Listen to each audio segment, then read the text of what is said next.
తిరుపతి జిల్లా సార్వత్రిక ఎన్నికల కౌంటింగ్ నేపథ్యంలో నగరంలో ట్రాఫిక్ నిబంధనలు అమలు చేస్తున్నామని ఎస్పీ హర్షవర్ధన్ రాజు అన్నారు. పద్మావతి మహిళా యూనివర్సిటీలో కౌంటింగ్ జరుగుతున్న సందర్భంలో పోలీసులు పటిష్ట బందోబస్తు ఏర్పాటు చేస్తున్నామని తెలిపారు. జిల్లా అంతటా 144 సెక్షన్ అమల్లో ఉంటుందని అన్నారు. కౌంటింగ్ రోజున ఏదైనా అవాంఛనీయ సంఘటనలు చేయాలని చూస్తే కఠిన చర్యలు తీసుకుంటామని హెచ్చరించారు. ఫోర్త్ రోజు ఇంకొక అడిషనల్ లేయర్ ఆఫ్ బందోబస్తు అంటే బయట కూడా inner cordons and outer cordons అని చెప్పి బందోబస్తు ఏర్పాటు చేయడం జరుగుతుంది. సో ఈ మొత్తం బందోబస్తు అంతటికి కూడా టోటల్గా ఫోర్స్ డిప్లాయ్మెంట్ దాదాపుగా మన డిస్ట్రిక్ట్లో ఉన్నటువంటి 2500 మంది ఫోర్స్ ప్లస్ ఇది కాకుండా మనకు ఒక 2 companies of CAPF already present మనకు ఒక 6 ప్లటూన్స్ ఆఫ్ సిఏపిఎఫ్ ఉన్నాయి. తర్వాత ఒక 30 మంది తమిళనాడు పోలీసుకి సంబంధించిన ఆర్మ్డ్ కాంపోనెంట్ ఉంది. అది కాకుండా ఆ రోజుకి మనకు ఇంకా 2 అడిషనల్ కంపెనీస్ వస్తాయి. దాంతోపాటు ఇంకొక 3 ఎక్స్ట్రా ఏపీఎస్పీ ప్లటూన్స్ కూడా మనకు ఆర్మ్డ్ ప్లటూన్స్ రావడం జరుగుతుంది. సో దీంతో మొత్తము మనకు డివైఎస్పీస్ ఒక 18 మంది, సిఏఎస్ ఒక 58, SIs 113, ASI head constable 577, PCs 951, home guards 513, AR STF force 310 అందరూ కలిపి మొత్తంగా 2540 మందితోటి మనం ఈ బందోబస్తు ఏర్పాటు చేయడం జరుగుతుంది. సో మీ అందరికీ తెలిసిందే ప్రస్తుతం ఇప్పటికీ ఈ section 144 and 30 of police act 2 కూడా అమల్లో ఉన్నాయి. సో ఆ రోజు కూడా మొత్తం అన్ని ప్రాంతాల్లో కూడా మొత్తం జిల్లా అంతా కూడా మనకు 144, 30 పోలీస్ యాక్ట్ అనేవి అమల్లో ఉంటాయి. సో ఈ 2 మనకు అమల్లో ఉండటం వల్ల ఎవరు కూడా 5కు మించి ఎక్కడ కూడా గుమికూడటం కానీ ఎటువంటి అసాంఘిక కార్యక్రమాలు చేయటం కానీ చేయకూడదు. సో దానికి సంబంధించి ఇప్పటికే మనం చాలాసార్లు మీడియా మిత్రుల ద్వారా అందరికీ కూడా చెప్పడం జరిగింది. మరొకసారి అందరికీ కూడా ఈ సందర్భంగా విజ్ఞప్తి చేస్తున్నాము. ఈ 144, 30 అమల్లో ఉండటం అందరూ కూడా పోలీసు వారికి సహకరించి ఎటువంటి ఇది లేకుండా మనకి కౌంటింగ్ ప్రక్రియ జరిగే విధంగా సహకరిస్తారని చెప్పి ఆశిస్తున్నాం.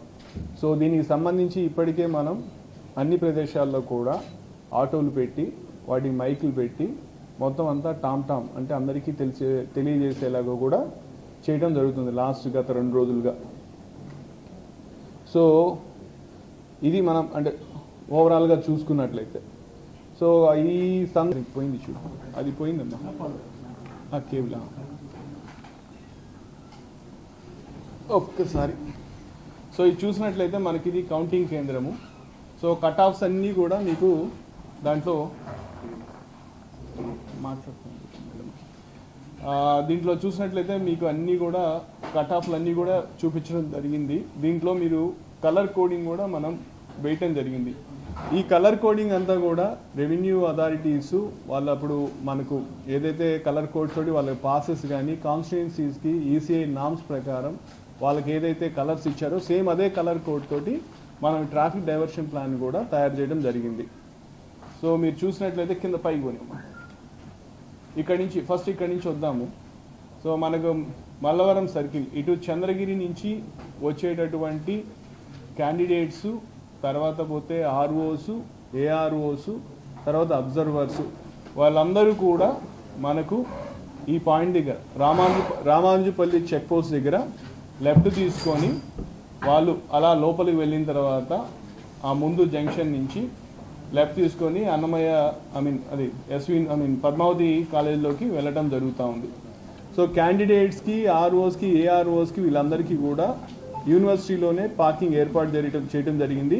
వీళ్ళందరూ కూడా నేను మళ్ళీ నెక్స్ట్ చూపిస్తాను. వాళ్ళు ఒకసారి లోపలికి వెళ్ళిన తర్వాత వాళ్ళ వెహికల్స్ ఎలా వాళ్ళు ఎలైట్ అవ్వాలి ఏంటి అనేది మీకు నేను మళ్ళీ దానికి డీటెయిల్గా చూపిస్తాను. అలాగే కొంచెం పైకి పోండి. అలాగే మనకి ఇటువైపు నుంచి అదర్ కాన్స్టిట్యుయెన్సీస్ నుంచి పైకనమ్మా, అది కాదు ఇటు కింద నాకు పేర్లు చూపించు. ఇంకా మిగతా కాన్స్టిట్యుయెన్సీస్ ఎక్సెప్ట్ తిరుపతి ఏదైతే సత్యవేడు తర్వాత పోతే ఇంకా నాయుడు, శ్రీకాళహస్తి, ఇవన్నీ కాన్స్టిట్యున్సీస్ ఉన్నాయి. ఆ కాన్స్టిట్యున్సీస్ అన్నీ కూడా ఈ కలర్ కోడ్ ప్రకారం మళ్ళీ వాళ్ళు కూడా రామానుజపల్లి చెక్ పోస్ట్ దగ్గరికి వెళ్ళటం జరుగుతుంది. ఎవరు క్యాండిడేట్స్ 6 చెప్తాను కదా. ఒక నిమిషం.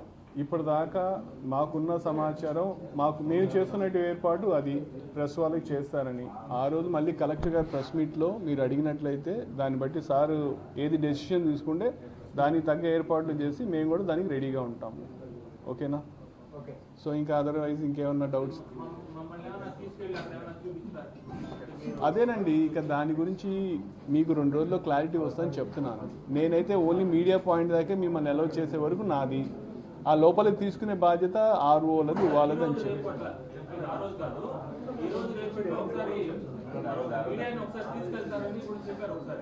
అది నాకు సంబంధించింది కాదు అంటే మీరు నన్ను పదే అడుగుతానండి. అది నేను చేసేది కాదండి. అది అక్కడ అడగాల్సిన విషయం. మీరు సెక్యూరిటీ గురించి, పోలీస్ బందోబస్తు గురించి, వీటి గురించి అడగండి, నేను చేస్తాను. లోపలికి ఎవరు పోవాలి, ఎవరు అలౌ చేయాలనేది నా చేతిలో లేని విషయం అది. ఓకేనా అన్నారా? బయట ఆరోపణలు చాలా వస్తాయి, కానీ దాంట్లో ఎటువంటి వాస్తవం లేదు.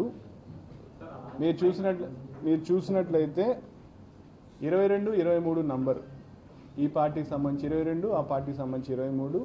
అండ్ ఈ చేసిన ప్రాసెస్లో కూడా ఎవరో ఆ కన్సర్న్ ఎస్డిపిఓస్ వాళ్ళకి చేసింది కాదు. మొత్తం దానికి ఒక కమిటీ ఫామ్ చేసి, కమిటీలో additional SP admin, additional SP L and O, additional SP CCS, inspector SB, inspector DCRB 5 మంది కూర్చొని దాన్ని స్క్రూటినీ చేసి అన్ని యాంటిసిడెంట్స్ వెరిఫై చేసి ఓపెన్ చేయడం జరిగింది. ఏదో మీరు ఓపెన్ చేయండి అంటే కన్సర్న్ ఆఫీసర్స్ వాళ్ళకి ఎవరు పట్టి వాళ్ళు చేసింది కానే కాదు. సో అంత డీటెయిల్డ్గా, అంత ప్రాపర్గా చేయడం జరిగింది ఎక్సర్సైజ్. సో కాబట్టి మీరు అనే దాంట్లో ఎటువంటి వాస్తవం లేదు. అట్లాగే స్ట్రాంగ్ రూమ్ దానికి సంబంధించి కౌంటింగ్ హాల్ దగ్గర గురించి ఆ వెనక అట్లా ఉంది, వెళ్ళేదానికి అవకాశం ఉందన్నారు. అది కూడా దాంట్లో కూడా ఎటువంటి ఇది లేదు. మీరు చూసినట్లయితే గోడ యువతల వైపు 6 అడుగులు 7 అడుగులు కనపడుతుంది, కానీ అవతల వైపు 10 అడుగులు 11 అడుగులు లోతుంది గ్రౌండ్ లోపలికి. అండ్ మోరోవర్ దిగగానే వెనక పూర్తిగా మెష్ చేయడం జరిగింది, అంటే బ్యారికేడింగ్ దాన్ని మెష్ చేయడం జరిగింది. దానిపైన కన్సర్టినా కాయిల్ పెట్టడం జరిగింది. లోపల 2 ఆర్మ్డ్ గార్డ్స్ పెట్టడం జరిగింది, ప్లస్ ఒక మొబైల్ పాట్రోలింగ్ టీం పెట్టడం జరిగింది. ఇవన్నీ కూడా లోపల ఉన్నాయి. ఇది